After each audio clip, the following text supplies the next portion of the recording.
नमस्कार, स्वागत है आप सभी का आपके अपने प्लेटफॉर्म परीक्षा प्लस पर। टीम की ओर से मैं रमन मिश्रा आप सभी का बहुत बहुत स्वागत करता हूं। जैसा कि मालूम है आप सभी को, इस समय ग्रामीण विकास में मैं आपको भारत सरकार के द्वारा चलाई गई योजनाओं से संबंधित विस्तृत परिचर्चा कर रहा हूं। तो आज उन्हीं योजनाओं में आगे बढ़ते हुए हम महिलाओं और बच्चों से संबंधित कुछ अन्य योजनाओं के बारे में भी पढ़ेंगे, ठीक है, क्योंकि योजनाओं से संबंधित ही प्रश्न पूछता है। आप जब पेपर उठाकर देखेंगे, जो पुराना पेपर रहा, उसमें आपको पता चल जाएगा कि ग्रामीण विकास से संबंधित सवाल कैसे होते हैं, ठीक है।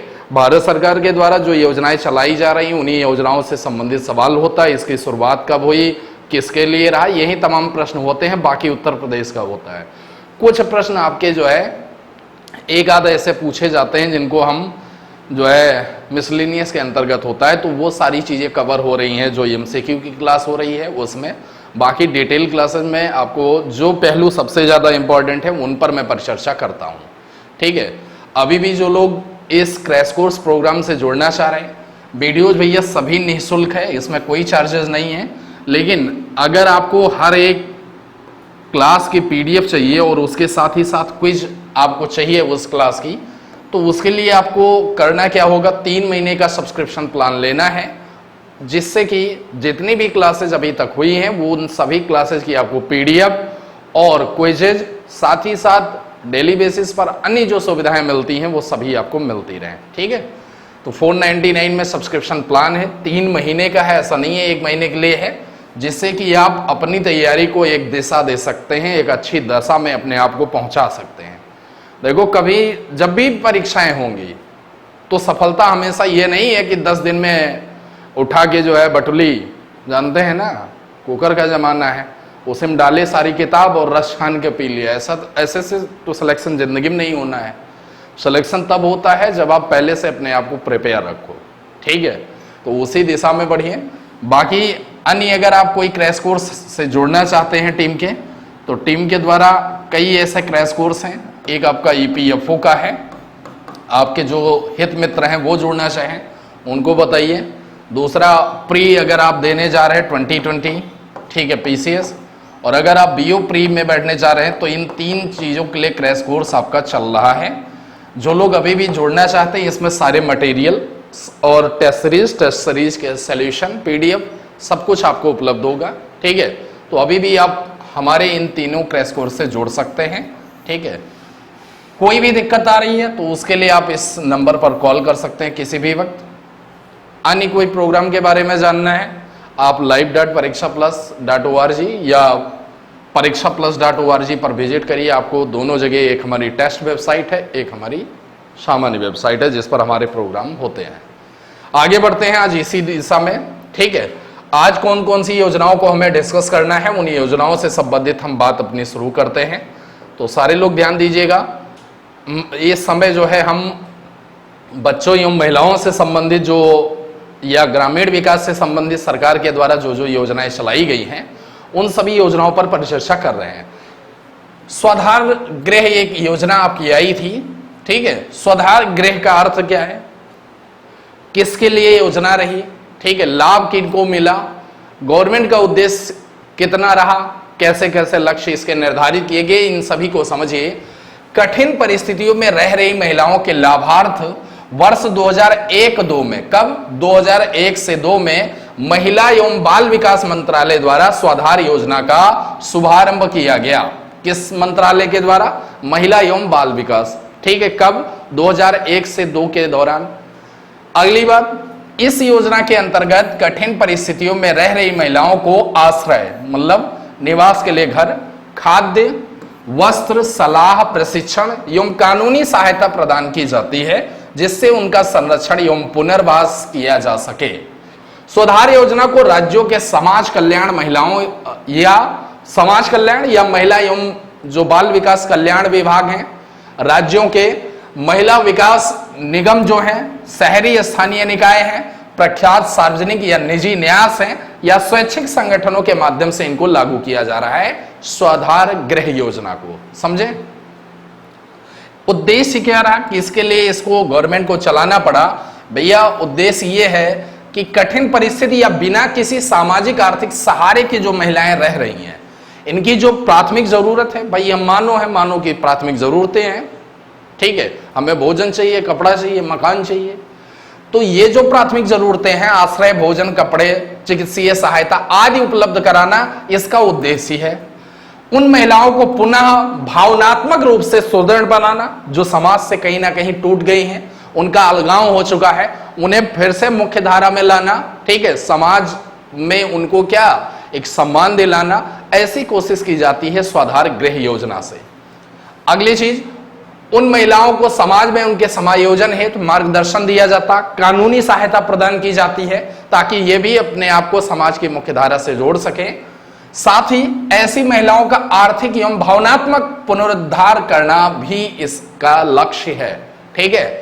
आर्थिक भी उन्हें कुछ हम पैसे की मदद या अन्य जो मदद हो सकती है वो कर पाए, या जो है अन्य चीजें हैं वो भी भावनात्मक पुनरुद्धार भी करना है, मतलब अंदर से उनके जो चीजें जैसी घटनाएं हो गई जिसकी वजह से ऐसी परिस्थिति आई, उस चीज को भी दूर करने का प्रयास किया जाता है। रणनीति क्या है? तात्कालिक आवश्यकताओं की पूर्ति। सबसे पहले कोई भी महिला है तात्कालिक आवश्यकता में, ठीक है, सबसे पहले तो मानव के नाते हमें अनाज चाहिए, हमें घर चाहिए और हमें वस्त्र चाहिए। इसके बाद किस वजह से ऐसी परिस्थिति उत्पन्न हुई उसके लिए कानूनी सहायता चाहिए। ये सारी जो आपकी आवश्यकताएं हैं इसकी तत्काल रूप से इसकी पूर्ति की जाए। व्यावसायिक प्रशिक्षण एवं कौशल विकास से उसको जोड़ा जाए, सलाह, जागरूकता एवं व्यवहारिक प्रशिक्षण उसको दिया जाए, साथ ही साथ मार्गदर्शन उसका हो और कानूनी सहायता भी उपलब्ध हो। इसके लिए पात्रता क्या है, कैसे लोग, कैसी महिलाएं इसके लिए पात्र होंगी, ध्यान दीजिए।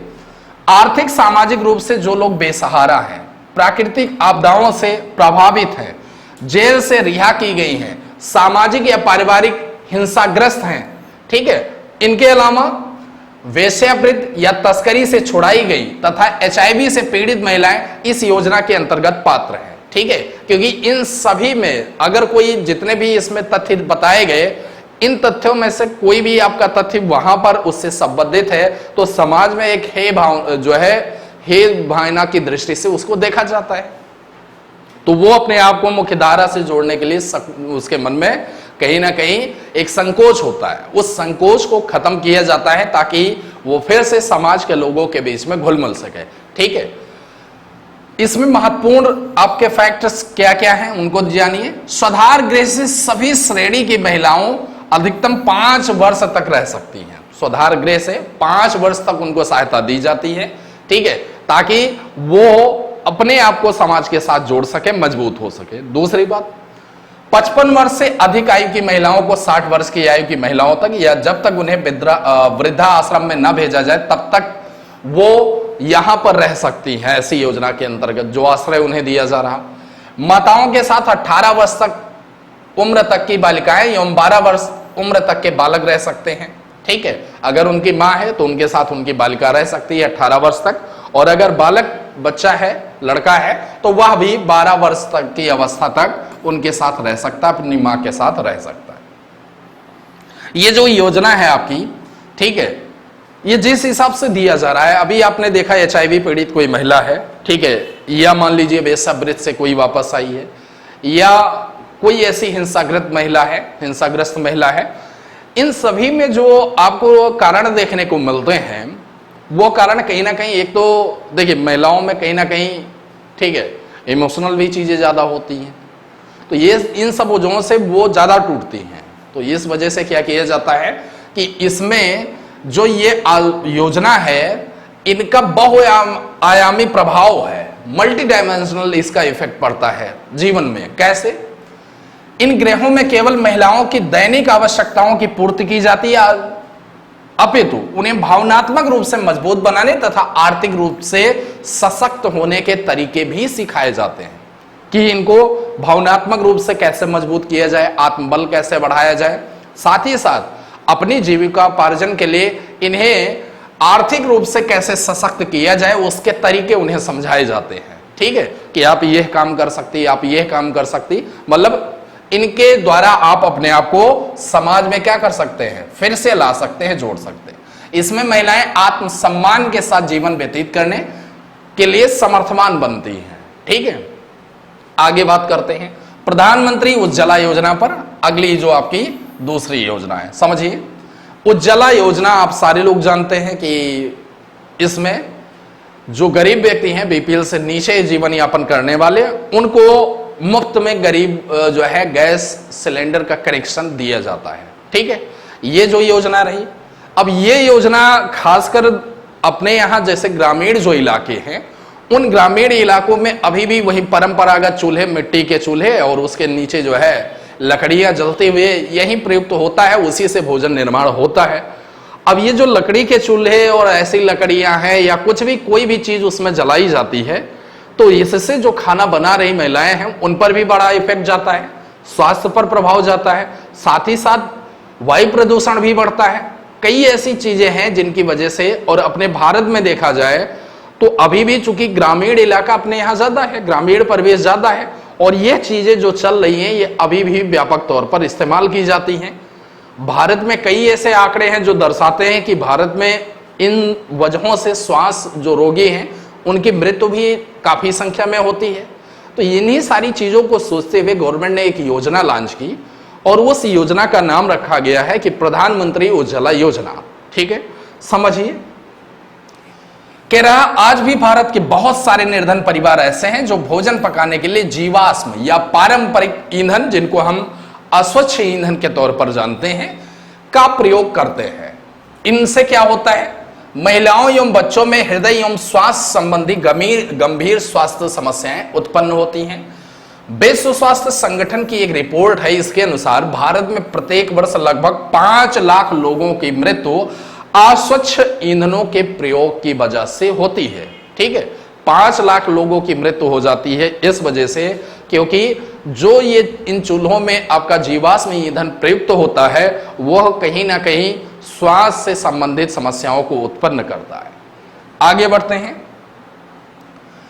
गरीबी रेखा से नीचे जीवन यापन करने वाले जो निर्धन परिवार हैं, इनको स्वच्छ ईंधन यानी एलपीजी आपका उपलब्ध कराने के लिए स्वच्छ ईंधन बेहतर जीवन की टैगलाइन याद रखना।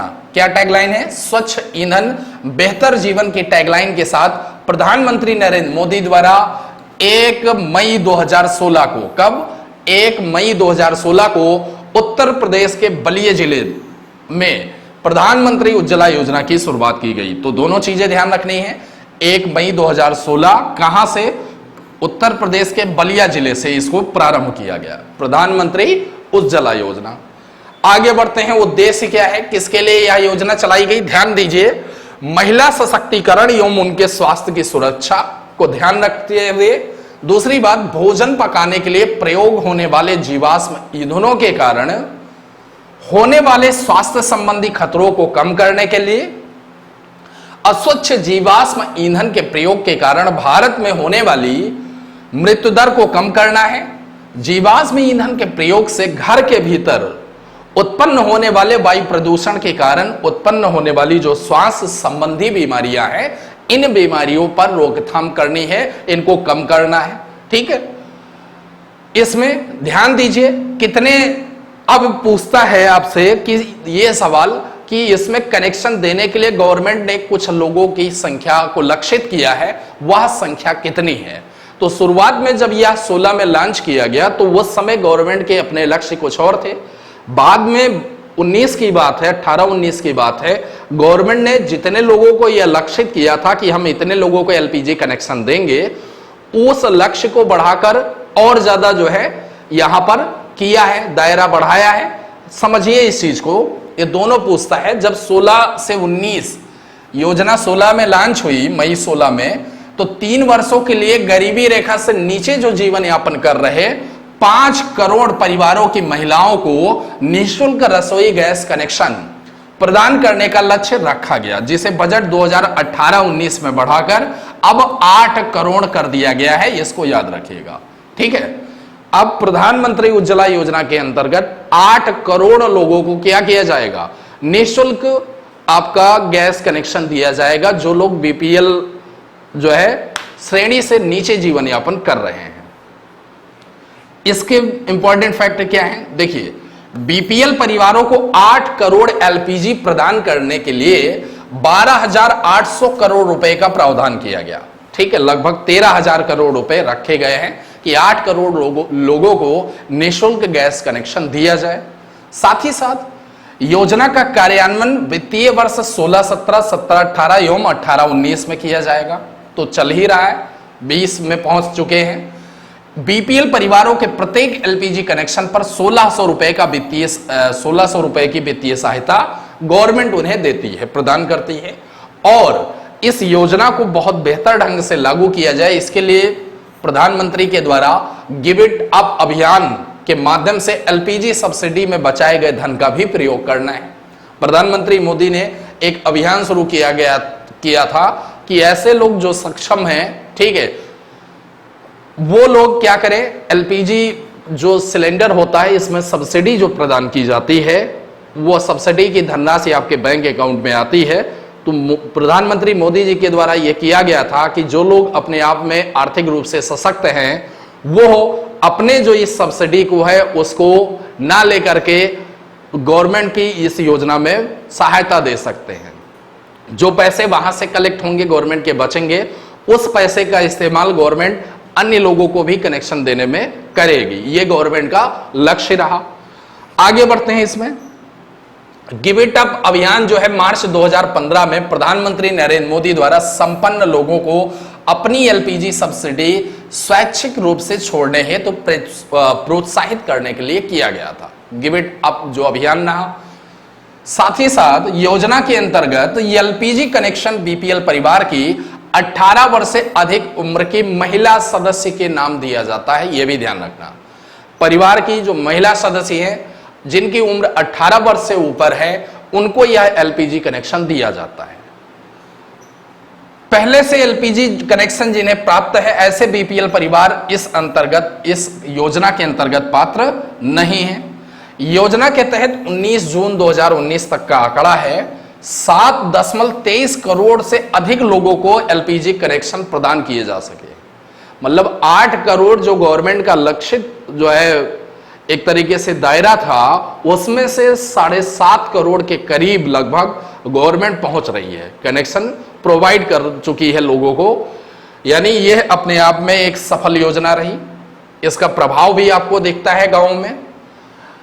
प्रधानमंत्री उज्ज्वला योजना महिला सशक्तिकरण के साथ साथ स्वास्थ्य सुरक्षा तथा पर्यावरण संरक्षण की व्यापक अवधारणा के साथ विकसित की गई है। अब एक यहां अगर सर्वे की बात करें, सर्वेक्षण की बात करें, तो इस सर्वेक्षण के अनुसार विश्व में लगभग 3 बिलियन लोग अस्वच्छ ईंधन का प्रयोग करते हैं, जिसके कारण अत्यधिक कार्बन का उत्सर्जन होता है और वो हरित गृह प्रभाव को बढ़ाता है। कार्बन के उत्सर्जन से हरित गृह प्रभाव इफेक्ट ज्यादा बढ़ता है। अस्वच्छ ईंधन प्रयोग द्वारा होने वाली स्वास्थ्य क्षति को रोकने के में मददगार है यह योजना, उज्ज्वला योजना। बल्कि यह वनों के कटाव तथा कार्बन उत्सर्जन के कारण होने वाली पर्यावरणीय क्षति को भी कम करने में काफी अहम रोल निभाता है। अगली योजना आपके सामने है प्रधानमंत्री मातृ वंदना योजना। इस योजना में क्या गवर्नमेंट का लक्ष्य रहा, किन परिस्थितियों को देखकर गवर्नमेंट ने इसको प्रारंभ किया, इसको समझिए। तो नाम यहां पर समझिए, मातृ शब्द जुड़ा है, वुमेन के लिए है। मातृ जहां शब्द आएगा, मातृत्व शब्द आएगा तो वहां हम तुरंत समझ जाते हैं कि यहां मां और बच्चा दोनों को लेकर के कोई ना कोई कार्य किया गया होगा। इसमें कह रहा कि भारत में गर्भवती स्त्रियों एवं स्तनपान कराने वाली माताओं के स्वास्थ्य को बनाए रखने, उन्हें पर्याप्त पोषण प्रदान करने तथा इस अवस्था में उनकी स्वास्थ्य एवं पोषण जैसी आवश्यकताओं को पूरा करने हेतु 1 जनवरी 2017 से, कब 1 जनवरी 2017 से देश के सभी जिलों में राष्ट्रीय खाद्य सुरक्षा अधिनियम 2013 के प्रावधानों के तहत, ठीक है, प्रधानमंत्री मातृ वंदना योजना कार्यान्वित करने की घोषणा की गई। इसी तिथि से यह योजना प्रभावी भी हो गई, लागू भी हो गई। तो 17 जरूर याद रखना है, 2017 में इस योजना को प्रारंभ किया गया। उद्देश्य क्या है इसको समझ लें, ठीक है। किसके लिए, देखिए, महिलाओं को उनके प्रथम बच्चे के जन्म पर उनकी मजदूरी नुकसान के एवज में उन्हें नगद सहायता जो है प्रदान करना, साथ ही साथ जिससे वो प्रसव पूर्व एवं प्रसव पश्चात आराम कर सके। जब उन्हें नगद सहायता मिल जाएगी तो जाहिर सी बात है, अगर वो काम कर रही है दैनिक रूप से अपनी दैनिक आवश्यकताओं की पूर्ति के लिए, तो आर्थिक जो उन्हें मदद दी जाएगी उससे वो अपनी आवश्यकताओं को पूर्ति कर पाएंगी। साथ ही साथ गर्भवती महिलाओं एवं स्तनपान कराने वाली माताओं को नगद प्रोत्साहन देकर उनके स्वास्थ्य में सुधार करना, यह हमारा लक्ष्य है। पात्रता क्या है इसको समझ लें। केंद्र या राज्य सरकार अथवा सार्वजनिक क्षेत्र के उद्यम में कार्यरत अथवा इस प्रकार की किसी भी अन्य योजना से लाभान्वित महिलाओं को छोड़कर शेष सभी गर्भवती महिलाएं 1 जनवरी 17 के बाद जिनका गर्भधारण हुआ एवं स्तनपान कराने वाली माताएं इस योजना के तहत पात्र हैं। ठीक है, प्रावधान इसके लिए क्या क्या है, यहां से सवाल पूछा है और पूछेगा, समझिए इस चीज को। इसमें ये जो नगद राशि प्रोत्साहन राशि दी जाती है, इससे सवाल पूछा है। जो गर्भवती महिलाएं हैं और स्तनपान कराने वाली माताएं हैं, इनके परिवार के पहले जीवित बच्चे के लिए 5,000 रुपए की नगद प्रोत्साहन राशि सीधे उनके खाते में उपलब्ध कराई जाएगी। योग्य लाभार्थियों को संस्थागत प्रसव के बाद जननी सुरक्षा योजना के तहत मातृत्व लाभ के संबंध से अनुमोदित मानदंडों के अनुसार शेष नगद राशि प्रदान की जाएगी। इस प्रकार एक महिला औसतन 6,000 रुपए प्राप्त करती है। ठीक है, इसमें 2 योजनाओं को जोड़कर उन्हें 6,000 रुपए दिया जाता है। साथ ही साथ गर्भवती महिलाओं और स्तनपान कराने वाली माताओं को 5,000 रुपए का नगद लाभ 3 किस्तों में जारी किया जाता है। 1,000 रुपए की पहली किस्त गर्भावस्था के पंजीकरण के समय, 2,000 रुपए की दूसरी किस्त लाभार्थी द्वारा 6 महीने की गर्भावस्था के बाद कम से कम 1 प्रसव पूर्व जांच के उपरांत। ठीक है, और 2,000 रुपए की जो तीसरी किस्त होती है वो बच्चे के जन्म का पंजीकृत होने और बच्चे को BCG, OPV और DPT, हेपेटाइटिस बी अथवा इसके समतुल्य पहले टीके का जब चक्र शुरू होता है तब दी जाती है। ठीक है, तो गवर्नमेंट ने इसमें ऐसा एक चक्र बना रखा है कि जिसमें हर एक बच्चा और हर एक मां जरूरी है कि वह चेकअप भी करवाएगी और साथ ही साथ जो योजनाएं का लाभ है इसमें वह भी उन्हें मिलेगा। ठीक है, प्रसव से संबंधित भी समस्याएं आ रही तो संस्थागत प्रसव होगा, डिस्ट्रिक्ट हॉस्पिटल हो गया, सामुदायिक स्वास्थ्य केंद्र हो गए जो गांव में ब्लॉक स्तर पर बनते हैं, इन सब में जो एक खतरा होता है वो भी कम हो जाएगा। ठीक है, चाहे शिशु का भी मृत्यु दर हो, मातृ के भी जो है मृत्यु दर हो, इनमें भी कहीं ना कहीं कमी आएगी। तो ये और साथ ही साथ जैसे जो टीके लगाए जा रहे हैं इससे आगे आने वाली जो बच्चों को बीमारियां हैं, गंभीर बीमारियों के तौर पर ये हैं, इनका भी उन्मूलन उसी समय हो जाता है। ठीक है, तो ये सारे इतने प्रावधान है गवर्नमेंट की ऐसी स्कीमें हैं जिनके द्वारा लगातार मातृ दर और शिशु मृत्यु दर दोनों में, ठीक है, कैसे कमी लाई जाए वही गवर्नमेंट कर रही है। ठीक है भाई, सरकार है तो सरकार का इसीलिए तो है कि हमारी दैनिक आवश्यकताओं की पूर्ति के लिए हमसे पैसे लेकर हमें योजनाएं दे। भाई हम ही आप तो गवर्नमेंट को पैसे देते हैं, टैक्स के रूप में हम ही आप देते हैं, उसी पैसे को इस तरफ से गवर्नमेंट लेती है, दूसरी योजनाओं के तौर पर आपको देती है। आगे बढ़ते हैं, इसमें कैसे कैसे वित्तीयन होगा इस चीज को समझिए। योजना के लिए केंद्र और राज्य के जो आपके केंद्र शासित प्रदेश हैं जिनमें विधानसभा है के मध्य 60-40 का अनुपात, ये एक बार पूछा है किसी परीक्षा में, 60 और 40 का अनुपात, 60% केंद्र सरकार देती है, 40% उस राज्य सरकार को देना होता है कि अनुपात में वित्त पोषण किया जाना है। पूर्वोत्तर के राज्यों और हिमालयी राज्यों के लिए यह अनुपात 90-10 का होगा। 90 जो आपका अनुपात होगा, भाग होगा, उस वो 90 भाग को गवर्नमेंट देगी, केंद्र सरकार देगी, और 10 जो आपका भाग होगा इस अनुपात के तहत वहां की केंद्र शासित प्रदेश, मतलब जो हिमालयी क्षेत्र है या पूर्वोत्तर राज्य है वहां की सरकारें देंगी, बाकी सब कुछ केंद्र शासित प्रदेश। बिना विधानसभा वाले जो संसाधित क्षेत्र हैं उनके लिए 100% वित्त पोषण केंद्र सरकार ही करती है। अब इसका कार्यान्वयन कैसे होता है? यह योजना केंद्रीय स्तर पर महिला एवं बाल विकास मंत्रालय द्वारा कार्यान्वित की जाएगी, जबकि राज्य या संघ शासित प्रदेश स्तर पर इस योजना का कार्यान्वयन महिला एवं बाल विकास या समाज कल्याण विभाग अथवा स्वास्थ्य और परिवार कल्याण विभाग के माध्यम से कराया जाएगा। ठीक है, अगली चीज समझिए, भारत में महिलाओं में पोषण एवं स्वास्थ्य का स्तर चिंताजनक, या प्रत्येक तीसरी महिला अल्पपोषित और प्रत्येक दूसरी महिला रक्त अल्पता से जो है पीड़ित है। ये दोनों चीजें आपकी बहुत इंपॉर्टेंट है, ध्यान रखिएगा। इस कारण उन्हें उनके बच्चे, ठीक है, उन्हें और उनके बच्चे दोनों को अनेक समस्याओं का सामना करना पड़ रहा है। ऐसी स्थिति में घोषित प्रधानमंत्री मातृ जो वंदना योजना है एक आशा की किरण अवश्य है उनके लिए। आगे बढ़ते हैं। एक योजना है स्टेप योजना, इसको समझ लीजिए स्टेप योजना क्या है।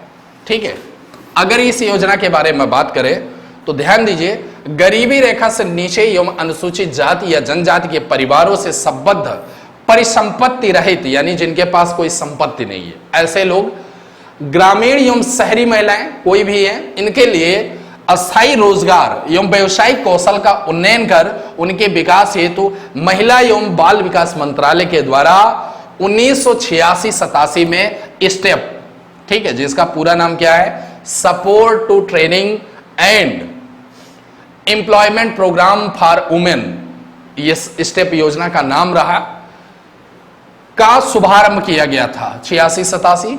आगे इस योजना में रोजगार के अनेक क्षेत्रों जैसे कृषि है, वानिकी है, खाद्य प्रसंस्करण है, हथकरघा है, हस्तशिल्प है, पारंपरिक क्राफ्ट हो गया, कंप्यूटर, इन सभी से संबंधित क्या किया जाएगा, महिलाओं को ट्रेन किया जाएगा। ठीक है, इस योजना के अंतर्गत 16 वर्ष से अधिक आयु की महिलाओं को लक्षित किया गया है। उद्देश्य क्या है, महिलाओं में कौशल विकास कर उन्हें रोजगार के योग्य बनाना और महिलाओं को दक्षता एवं कौशल प्रदान करना जिससे वो स्वरोजगार हासिल कर सके। ठीक है, इसका एम ये रखा गया है। अगली बात, इसमें जैसे ये जितनी योजनाएं रही, इन योजनाओं से संबद्ध सारी चीजें आपकी पूछी गई है परीक्षाओं में और विभिन्न परीक्षाओं में आपको देखने को भी मिलेंगी। इसलिए सारी योजनाओं को एक एक करके, अभी हमें उत्तर प्रदेश सरकार के द्वारा जो योजनाएं चल रही या ग्रामीण विकास से संबंधित अन्य जो योजनाएं हैं उनके बारे में आगे परिचर्चा करेंगे। जो पुरानी योजनाएं रही, ये तो मैंने अभी कुछ नवीनतम योजनाओं को कवर किया ताकि कोई भी आगामी परीक्षा है, ऐसा नहीं है कि ये सिर्फ लेखपाल वाले पढ़ेंगे उन्हीं में काम आएगी। जो लोग पीएससी में बैठने जा रहे हैं प्री में, ठीक है, या बीओ में बैठने जा रहे हैं, वह सभी के लिए ये सारी योजनाएं आपकी काफी इंपॉर्टेंट है। तो ढंग से पढ़िए, बेहतर पढ़िए। इसके बाद अब हम पुरानी योजनाओं पर जो है कार्य प्रारंभ करेंगे कि कौन सी योजना कब आई, ठीक है, किस क्रियान्वयन में रहे, इन सभी से संबद्ध सारी योजनाओं को देखेंगे। तो मस्त होकर पढ़ते रहें। आगे फिर मिलेंगे नेक्स्ट लेक्चर के साथ, तब तक के लिए धन्यवाद।